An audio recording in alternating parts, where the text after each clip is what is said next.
Greetings, Wilkinson here. Today, my guest is not in my house. Steve Balderson, how are you? I'm doing fantastic. Where are you? I see you're on like a phone. Spain. Wow. Yeah. We met, I'm trying to figure out where we met. When was Cinema Diverse in Palm Springs? Was it like the fall of 23? No, 24. Was it? No, And that it was, wasn't. No, it wasn't. It wasn't just like 4 months ago we met.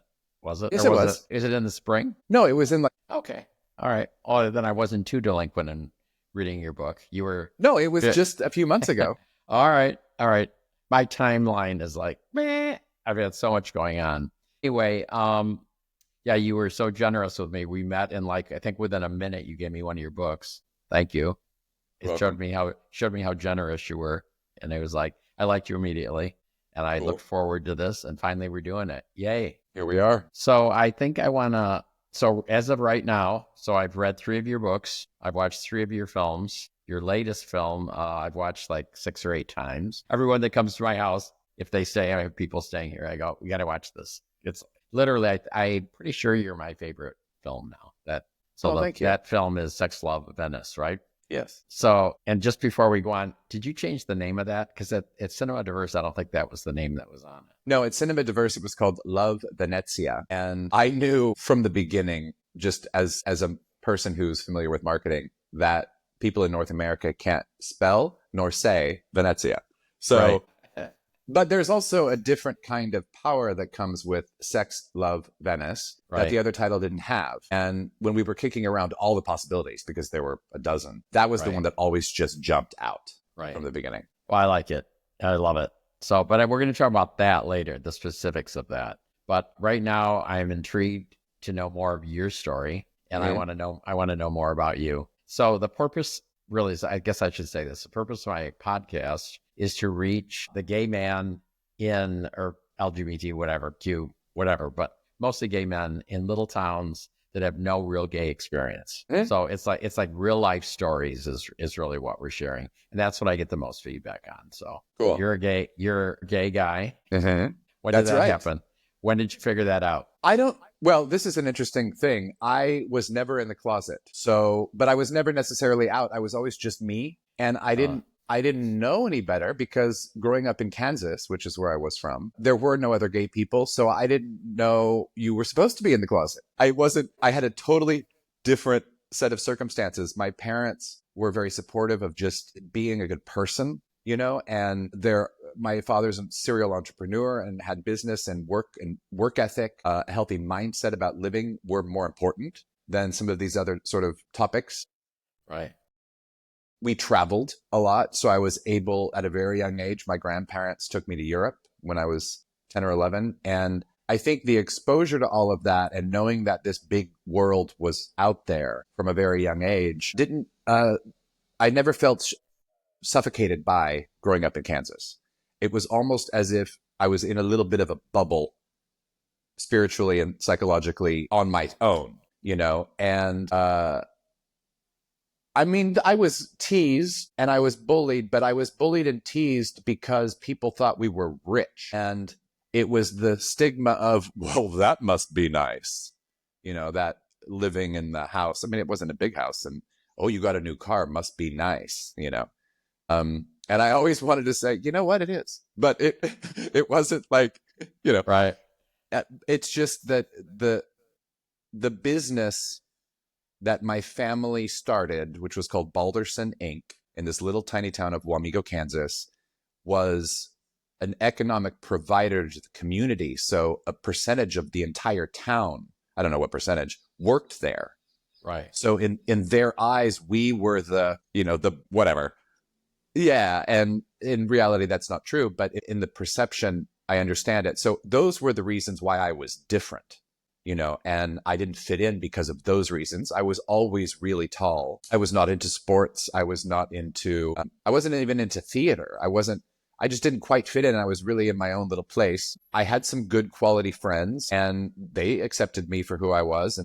And I don't know if I even questioned sexuality until, I was a fairly late bloomer. I can't remember what it was that I saw. It would have been a movie probably, probably something with Rob Lowe in it or something with, I don't know. It would have been, and I was like, oh, these fluttering feelings, that one might get for the first time. But I don't think there was ever something that I felt needed to be kept secret. I didn't tell anyone, Right. because I didn't know how to tell anybody. It's like, I don't know what that is. I mean, I still don't know what the protocol is. I've been to, one or two gay bathhouses in my life, and I'm like, what are you supposed to do? Like, I'm a little slow when it comes to some things. Right. Well, I've never been to a bathhouse. Isn't that weird?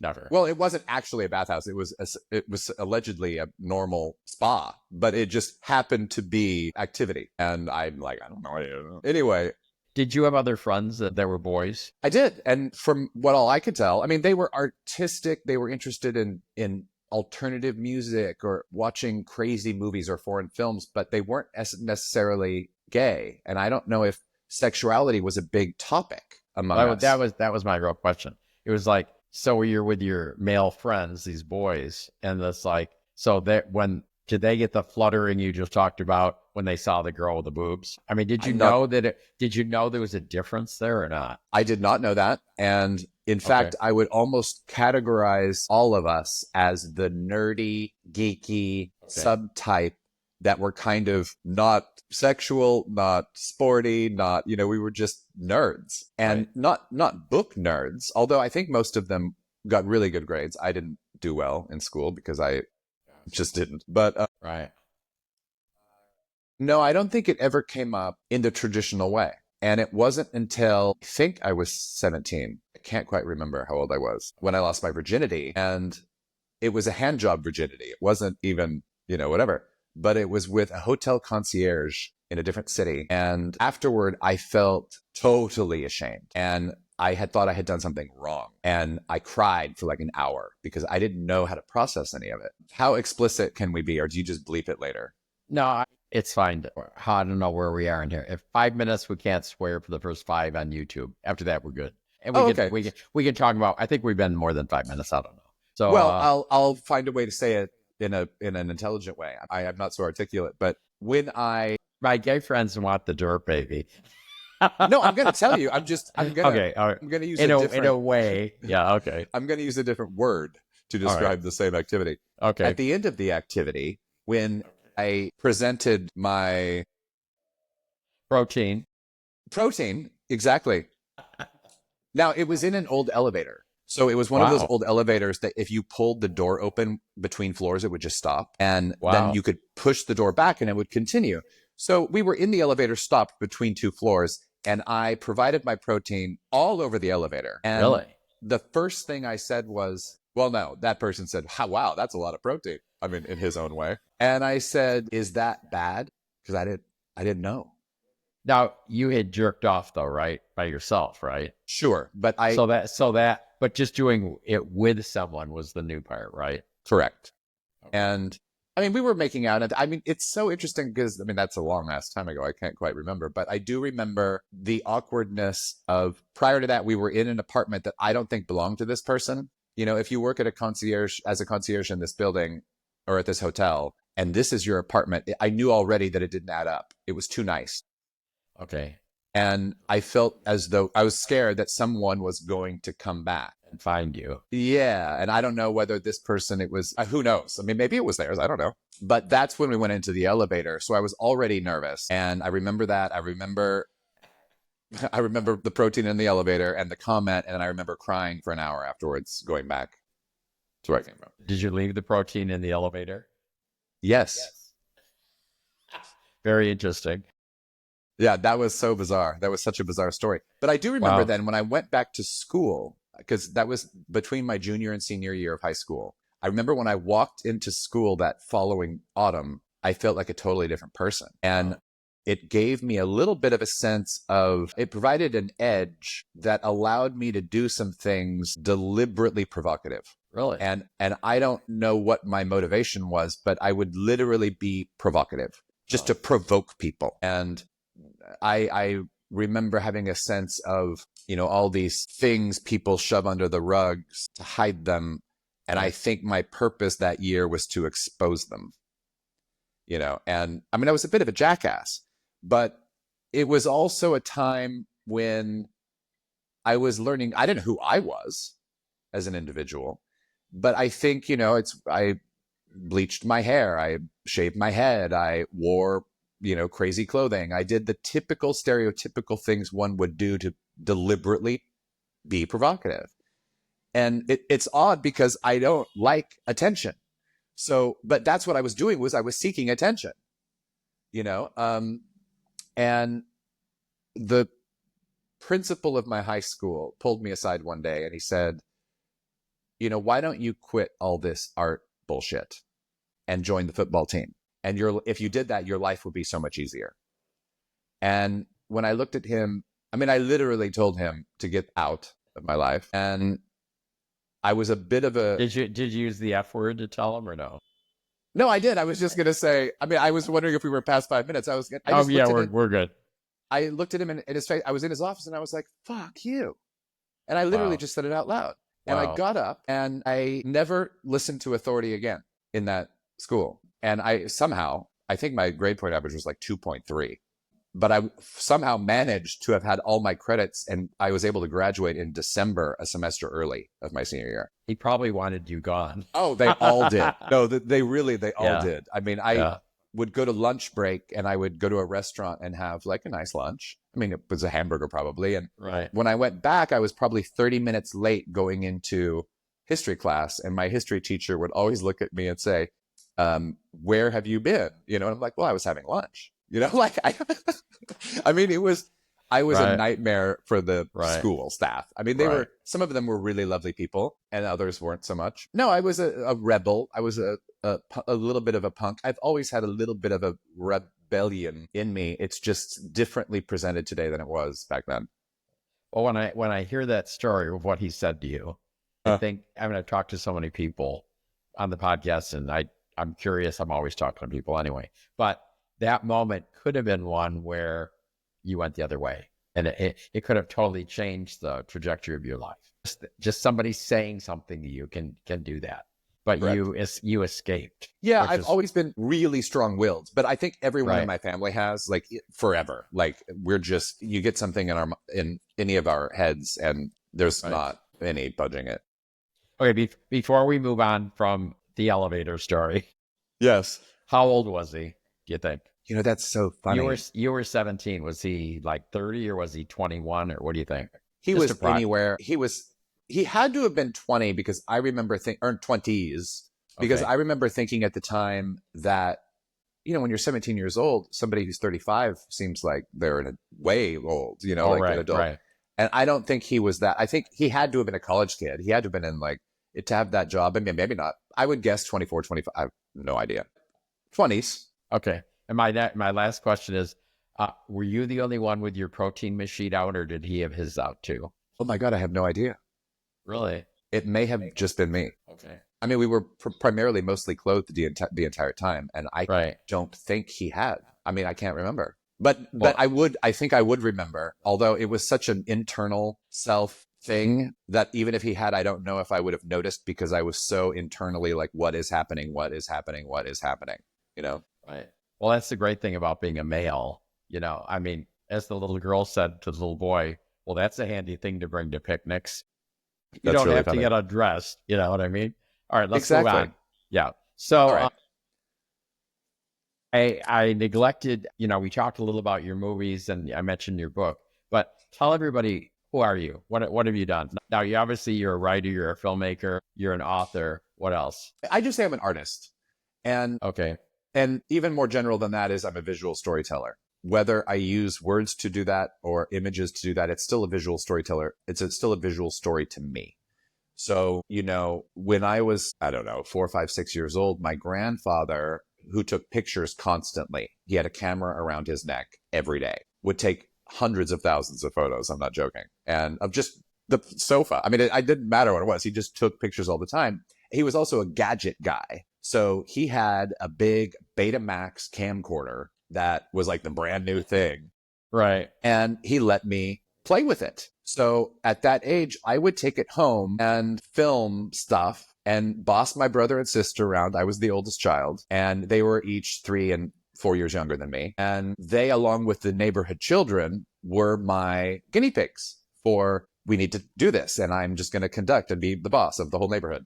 Right. And I would film it. And we made a movie called Kidnap. And I can't wait to find it and put it online because I'm sure it's just hilarious. And it was a hit. So then we made Kidnap 2. And I continued to do that. And what I've learned in hindsight was when I first knew that, I felt at home. It felt like my language. And when anyone would discover any language that is theirs, it just fit the way that my mind worked. So I always did it. And throughout high school, I would rope all my friends into making little movies. And we would have premiere showings at the local, at first, it was like the Holiday Inn Conference Center. We would, project the VHS copy onto the side of the wall, and then we would get dressed up. And then later on, it was at the Wareham Theater in downtown Manhattan, Kansas, where, by then I was in film school, and I had made a version of Anne Rice's The Vampire Lestat, which was like 3.5 hours long. And it was on 2 VHS tapes because it was too long for just one VHS tape. Right. And we showed it in the big theater, and people would go. It was interesting because Julie Haynes is a restaurateur in this town, and she worked with the man who ran the theater, and they were supportive. She convinced him to allow me to do this, which is rare, anywhere, but she was amazing. And Jim McCullough, who owned the theater, was amazing. And they allowed it. They welcomed it. They didn't really fight it. I don't know if I was aware at the time of how special that was, because in the Midwestern, small towns, any strange oddity or anything that's unusual and not typical is usually frowned upon or encouraged not to do. Right. So for some reason it worked, and I was able to do what I loved doing. And then when I also in high school, I studied a little bit of architecture, which I fell in love with, primarily because of the light and space. So it's, as a visual storyteller, a room can tell a story, and provide these things. So the combination of the two are really the only places I felt at home. And when it was time to go to school, I don't even think I took the SAT or the ACT. And so I was fairly limited with where I could even apply. And at the time, I didn't even know that CalArts was a very important art school and that it was very hard to get in. But I got in. And then when I went there and I was studying film, I learned very quickly it was almost the reverse situation from feeling different and out of the box in Kansas. When I went to art school, I was different and out of the box because I was so normal. And that was really strange because I was the most conservative of all the crazy people. Really? Right? So, really? Yes. I mean, at this school at the time, it was still pretty wild. So clothing optional was one of the rules at the dormitory pools. On my very first... Yes. Wow. And when I went to class during the first week, I was walking down the hallway and there were 2 people having sex in the hallway.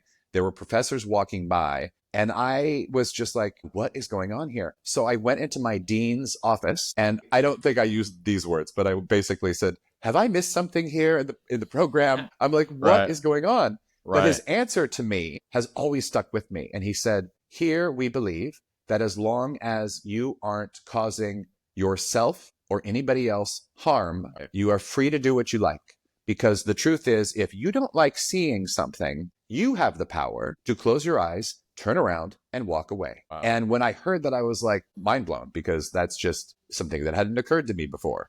I was so used to this order and this sort of like rules that when there were none, essentially, I mean, of course there probably were, I didn't know how to exist in that environment. So what you're saying is, you said, I'm not in Kansas. I'm not in Kansas anymore. And I feel like I'll never fit in here. Right. So then I started doing more provocative things. Like there was this girl, Whitney, who had a motorcycle, and she put on this gown and I put on this suit at like 8:30 in the morning. And we got a bottle of Godiva liqueur and put it in our coffee. And she rode the motorcycle with me behind her on her back, like on the motorcycle, through the hallways of the school. And this was allowed. I mean, it was just bananas. And there was once, so the art school, CalArts had art, film, theater, dance, music, and animation were the separate sections. Okay. And it was started by Walt Disney. So it's like the premier animation school in the world. Sofia Coppola was there when I was there, but she was in the art school. And if you're in the art school, you have to, as part of the curriculum, do an art opening. And when you do an art opening, you have to provide wine, snacks, etc., even if you are only 19, right? So you do, and people got, we would have these art openings, and we're all like, 18, 19, 20, and 21. We're all just like pretending like we're adults, even though we're like these little people pretending dress up, right? Right. And one of the art openings that really was quite interesting was this big gallery in the front of the school. And there was this circular, maybe a 15-foot diameter circle suspended from the ceiling, which was about 3 stories high. And it was encircled with black fabric from the ceiling of the room all the way down to the floor. And as you got closer to this cylindrical curtain thing, you could see that there were little holes in the fabric. And if you went in and you looked through the hole, you would see an orgy taking place. A real one. A real one. A real one with actual people. This art show, I don't remember the name of. I don't remember what was the artist's purpose. What was the I don't know any of that. I just remember that. It was pretty remarkable. So to go from Kansas to this was shocking. All right. So I have a question for you. So Yes. Here's the book, the first book you gave me. Yes. So it's on filmmaking, which is interesting. You handed me that book because before I got into photography, I really wanted to do independent film, which I never did. I switched to photography. But as I read that, I mean, on your resume, I would tack on philosopher and life coach from reading this book, because it's not just about this. It's not about it's not all about film. And so that's one of the things that just popped out at me. It's like, how did you become who you are today? And it doesn't matter which book I read, the same thing kept coming out in all of them. It's like, wow, this guy, he's really smart. He's really in touch. And I'm not just blowing smoke at you here. I really felt this. And it was like, wow, how did he get to be who he is today? So what are like 3 things in your life that like totally changed who you are? Well, being born in the family that I was born in. Okay. My father studied NLP in the 80s and Ericksonian hypnosis, and from the direct people who created NLP, which is neuro-linguistic programming. Right. Leslie Cameron Bandler was one of the 3 individuals, and he met her at some place in California in the early to mid 80s, and they became friends. So he studied from Leslie Cameron Bandler, and of course, at the time, I'm just a young kid, so I'm raised by a person who already has mindsets of excellence and being an entrepreneur and without judgment and without these things. It's just a good work ethic and being positive. And so that was very key. The second thing I think is, prior to, it was in 2014 when I had been with someone for 12 years who had betrayed me and stolen all my money and had taken everything from me. And in that year after that... That sounds like a great plot for a movie. It is. But in that year, I knew enough to know that I wanted to, and I don't know if my father suggested it to me or if I knew I needed to do it. But I think I said, are there any of those original NLP people still around? I need to go for a week-long intensive for self-help. Basically, it wasn't for other reasons. So I did. And I did the practitioner training, and it really changed my life. And then since then, I learned more about Connie Ray Andreas, who also studied from Leslie Cameron Bandler, and her husband, Steve Andreas, and herself co-wrote all of the basic NLP books. And Connie Ray's approach is blended with spirituality. And what I loved about going to her workshops was that it was beyond your typical basic Tony Robbins style approach. So the first thing that I just picked that up. I'm going to read it. Anyway, you're talking about it. It's so good. So I read that book, and then I'm like, I've got to go meet Connie Ray. So I went to her. Right. She had a workshop called Core Transformation. Okay. And you know what? I'll be damned. It transformed my core. Wow. It really did. And then over time, she developed a process called coming to wholeness, which is where you have things, for instance, good, bad, right, wrong, better, worse, different, same. And in it, she describes that neither of these parts they're both equal traps. To be happy all the time is just as bad as being depressed all the time. There's no good thing about either one of them. So the process is, how to combine them so that there is oneness and that there just is, it is as it is, right. And that also then informed a lot of just my outlook on life. So I think that there's, the first part of it is being raised in the family that I was raised, my father's influence in just how to see the world and then interact in it. And then also I'm very stubborn, and I think that over the course of time, I was stubborn then without knowing how to communicate. And once I knew how to communicate, then I was able to be stubborn, but in a more polite way. I don't know how to put it in a different way, but I'm very excited because there's some big march happening. I live on the most famous street in Barcelona, Spain. And if it gets too loud, or I'll have to go and shut my door a little bit, but there's some march happening. That's like a celebration of some kind. I can't quite tell what's going on. I'm very curious. It adds a little color. Leave it. Yeah. No, totally. So I don't know if there was a third one in particular. So your latest movie is loosely based on your experience, right? Yes. So I know I'm going to talk about your books and your movies in another episode, but so your mother actually sent you to Venice? No. Okay. So was that true or not? No. So what happened to me was, I would say 92% of that movie is fact. So okay. I had this relationship for 12 years. It ended badly. I was betrayed. He stole my money. I was broke, all this stuff. And then I spent a year of healing. Now, when I went to Venice, I was further along my healing journey because I'd already studied NLP. I'd already studied meditation. I'd learned things about life that were different than the character in the film. And I went with two friends, and I was there for the whole month of January for my birthday month. And it was off season, and it was very inexpensive, and it was great. Wow. And I got on I don't remember which app it was. I mean, I'm assuming it was Grindr. And I met this guy, and we decided to meet for coffee. And we met for coffee, and he was dashing and charming. And I had two friends sitting nearby as backup. And so I went and introduced them afterwards. And then he went and took us all around town. And I thought, this is not exactly what I had in mind, but I was really excited to see parts of the city that I otherwise would never have seen. The places where the locals go that were literally just around the corner off the block from the tourist, streets. And it was literally about, we would have lunch and we would flirt and we would do all these things. And then like 2 weeks into it, we hadn't even made out yet. And I said, I don't live here. I am leaving the country next week, and if we're going to do something about this, we need to get the show on the road, because there's not a lot of time left. And he literally looked at me and said, I think you're ready. And I rolled my eyes and I was like, oh my God, whatever, this Italian machismo thing. And I show up at his place the next day and he literally says, all right, we'll have sex. But what I'd like you to do is focus on each of the senses one at a time. Wow. And he starts going through it. And everything then you see in the film is exactly what happened. What happened? Wow. And then afterwards he said, good job. And then... Meet me tomorrow. Did he say that in real life? Okay. Yes. Wow. And then I went back the next day.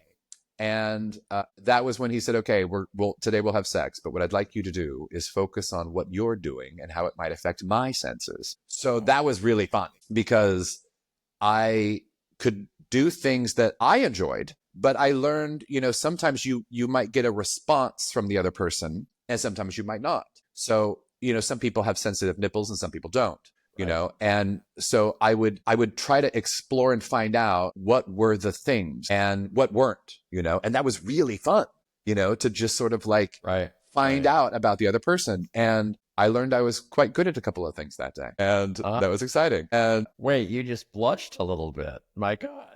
No, whatever. And then after that, I went back. He was like, all right, maybe tomorrow. So I go back the third day and he said, all right, we'll have sex. But what I'd like you to do is focus on, take your five senses and my five senses and combine them. And so there's no barrier to where I end and you begin, or the other way around. And that was when, I swear to God, it had to have been, because I had never had one and I've had similar feelings since. a full body orgasm. And by that, I mean, parts of my body, my arms or my legs were involuntarily shaking. And I didn't know, there was no controlling any of it, and the feeling, I mean, it was almost electric in the sense that the nervous system, I mean, in the movie, I use the words, and it's in the book also, I felt like a supernova.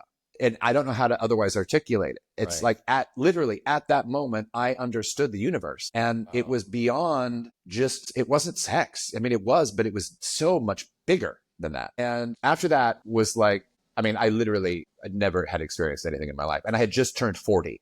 So it was like, this whole new everything. And I was like, wow, okay, now the rest of my life begins. It's like, now life really begins, and it was a beautiful coming home. I mean, I did at the end of it, we kept in touch. And, later that October, I think it was, I had a film called El Gonzo that was in a film festival in the south of Italy.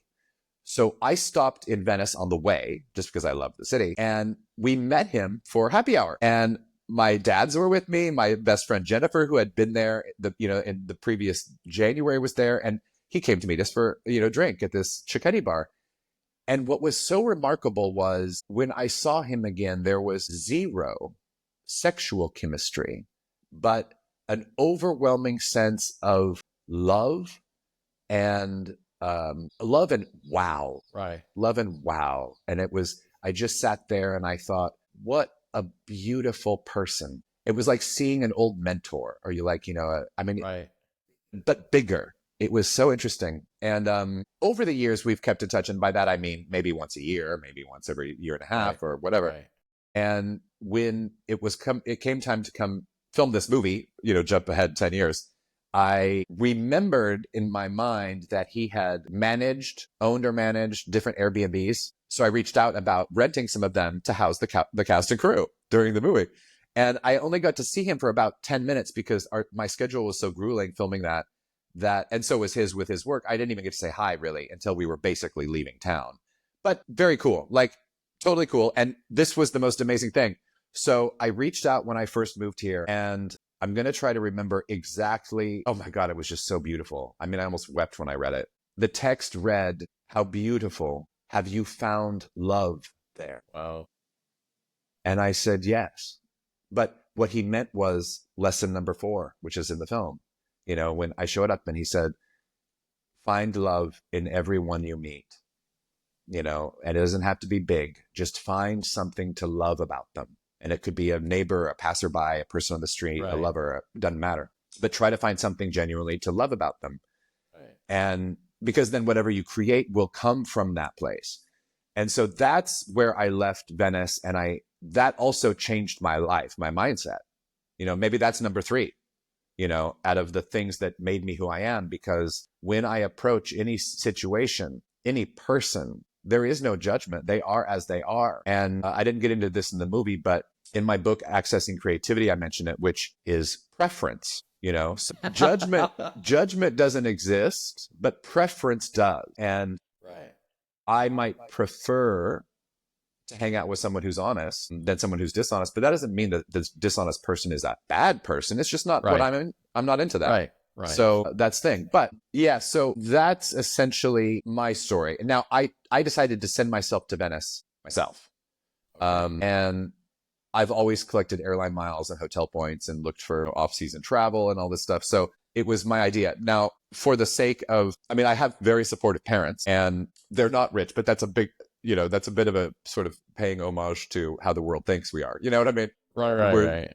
But for cinematic purposes, she had to be, and she had to send him because that character, the character of Michael, who is based off of this experience that I had, he's not as far along on his healing journey as I was. So somebody had to say, you've got to go do this for yourself. Right. Because he probably would never have done that himself, that character. Right. Yeah. One loose end, I got to ask you this. So your grandfather who loaned you the camcorder, did he live long enough to see what you've done? He watched Pep Squad, which was my first movie that was the satire on American school violence. He saw that. I can't remember if he died before Firecracker came out, before it was made, or during. I can't quite remember. Probably before. I can't remember. But he at least saw the first one, if not the second one. All the others he had not. And my grandmother had passed away before him. So I can't remember if she saw the first one. It would have mortified her if she would have seen the first one. Because it was a bit of a mashup between Serial Mom and like a John Waters movie and like 9 to 5 with Dolly Parton and like Heathers, you know, that movie from the 80s. It was like a mash of all of those films and deliberately offensive, like from the page one to the page end. And it was very campy at the same time. Right. You know, it's sort of like a B movie sort of style. So if she would have seen that, it would have mortified her. And I don't remember if she did or not. But again, it's like they're all entrepreneurial. I mean, there's also this town, this section of Kansas, I don't know what it is, but the man who owns the bank in this town was one of our investors. And when he saw the movie, his only comment, like it's completely offensive, don't remember.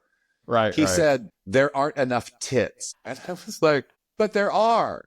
You know, you want more? Like, what is... And I'm like, oh my God, this is crazy. How many is enough, right? Yeah, exactly. A third one? I mean, who knows? Yeah, it's crazy. Right.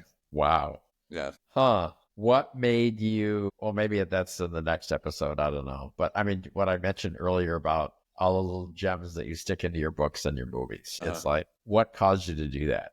Was it purposeful or did it just happen because of who you are? Which? Putting the just stories? No, the knowledge that's kind of in here. It's like all the little tidbits I mean, I've read 3 of your books. Well, they're just there. It's like, wow. Yeah, I mean, you sit there, not necessarily thinking about the topic that's on the cover of the book, but it's like, wow, yeah, that's true. You know, yes. I mean, I think all of them, I mean, I'm writing about a way of being and a life mindset, you know, and because my experience is in film, that's the example that I'm using, you know, but I really think that if I had been a restaurateur, the books would have been exactly the same. It would have just been about the restaurant business, you know? And so part of it is I learned sometime, I don't remember when, that I really love sharing and I use the word sharing. The word teaching is different to me. And it's certainly not preaching. Exactly. And it's sharing a way of being that has worked for me and that maybe can be useful to someone else. You know, on top of that, it's also saving me a lot of time. So people would always ask me, how do you find money to make a movie? And it takes about 5.5 hours to adequately answer that question. So then I began doing workshops, you know, where people could come and listen to me talk for 5.5 hours. And I can do it to all 20 people at the same time, you know? Right. And then I was like, I don't have time to do this. You know, I love doing it. Right. But I thought, oh, I should put that in a book, you know? Right. And then I put it in a book. And now when someone asks me that question, I can say, here's the book, go read it, and go along my business. But a lot of the messages are contrarian by nature. If the world says you have to do blue, you have to. That's how you're supposed to do it. You know, this is how you do whatever it is, making movies, start a business, get married, have kids, blah, blah, blah. Go down the list. You have to do blue. And you go now, red or orange. Come on. Completely. I deliberately do red, even if I don't want to. You know, that's just my nature. And I've also learned it's a little bit helpful, especially if you're an artist or you're creating something that needs a consumer in order to sustain itself. So, you know, if everyone out there is making this kind of movie and you make the total opposite and make some noise, everybody's going to know about yours. Right. And the others may not. If you made the same movie that everybody else was making, it might not get seen by anybody. Right. And I learned that when I did this film called Watch Out, which came out, I think, in 08 or 9. Well, we're going to talk about that in the next segment. However, I watched that last night, and oh my God. Right? No, I know. There's a whole story about that one. All right, we're going to talk about that one. All right. Next time. Yes. But yeah, that. So anyway, not to interrupt you. So anyway, that came out and what happened? Yeah, and just sharing things. Sometimes I think they're funny and maybe nobody else does, you know, but it's I love doing it. And I have seen it help people, like some of the stuff that I've shared with them. So I don't know, it feels good. There's also something I think I've seen a lot of people keep success stories or things that inspire them secret. Like maybe they're afraid that if they told someone, they would either not be able to do what they do, or they would maybe feel like they were giving away their success and giving it to somebody else. I don't know why they withhold it, whether it's a success or failure. You know, when we were taken advantage of by some production companies or some distribution companies, it's embarrassing. But other people now know to at least be looking out for the things that we didn't know to look out for, you know, and that makes me feel good as a person. And there's nothing too precious to not share. Right. Especially if there's somebody interested in it. You know, that's why a book is handy, because if, you know, it's a subject matter that you're interested in, you know, it's there, you know. Right. I'm not standing on the corner with a microphone telling everybody who passes by. Right. Right. Okay, before we close, one more thing. So Yes. let's swing back to the gay thing. So, Yes. my God, you're in Barcelona. Come on. And now, are you single now? No, I have a partner, but we're open, and he lives in Madrid, and we go back and forth, and it's... Is he Spanish? No. I bet, yes, because he has a Spanish passport now. Yeah, but you know what I mean. Come on. I know what you mean. I mean, the men there, my God. No, but what's fascinating is it's really a tourist destination for the world, right? So when I walk down the street just to go to the grocery store, I am hearing every language you can imagine. And half of them are fleeting people who are only here for a few days, you know, or for a week. Right. And it's funny because it's such a mix of cultures and races and peoples and voices and sounds that I haven't distinctly seen what I have seen in smaller places, like in the north part of Spain. There's, you know, towns like Gijón and San Sebastian and places like that are a little smaller, where you say, this is what Spain looks like. These are the people of Spain. And here I haven't quite noticed that yet. But I know exactly what you mean, but I would also just add to the list. I mean, Jesus, it's not just guys from Spain. It's guys from hit every name of the whatever country is within a 8-hour flight. So it's a smorgasbord. It is a smorgasbord. It is an all-you-can-eat smorgasbord. And a lot of them are heterosexual, with, you know, traveling with their whatever wives and whatnot. Are they really? Or are they really are? You can tell just walking down the street, even if I'm not going to meet that person or talk to him. I see I see where he's looking. Right. And I also see like what he looks like. I mean, sometimes it's like, this is really funny because there was an actor who was from Europe, or maybe he was actually from Spain, in one of my movies. And a friend of mine who's a sort of somewhat well-known gay photographer asked me, he was like, is he gay? And I said, oh no, he's just European, was my answer, because it's like, you can't really tell, but at the same time, you kind of can. Yeah. Now, when you were in Palm Springs, did you go to the street arenas that has all the gay bars and all that stuff on it? Yeah, but I've never been a gay bar person. Okay. Like, I think I'm not either, but my point was, and I don't really go there, but once in a while I'll go to lunch or something. And sure. It's always a kick, especially on the touristy type weekends. So you're sitting there at Black Book having your chicken sandwich, whatever. And the straight guy with his wife, you know, will be walking down on the other side of the street. And I'm just watching the guy.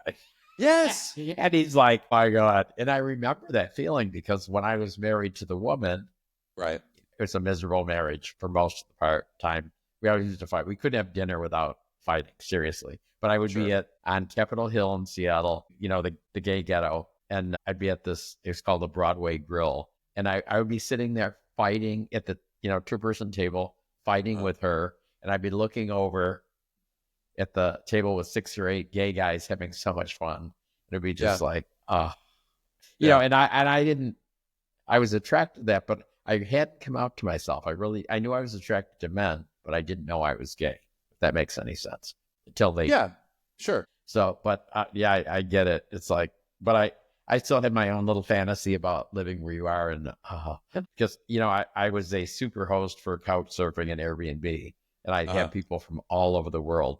And in Palm Springs, always guys. And I can remember these 2 Spanish guys that were staying with me. Oh my God. Yeah.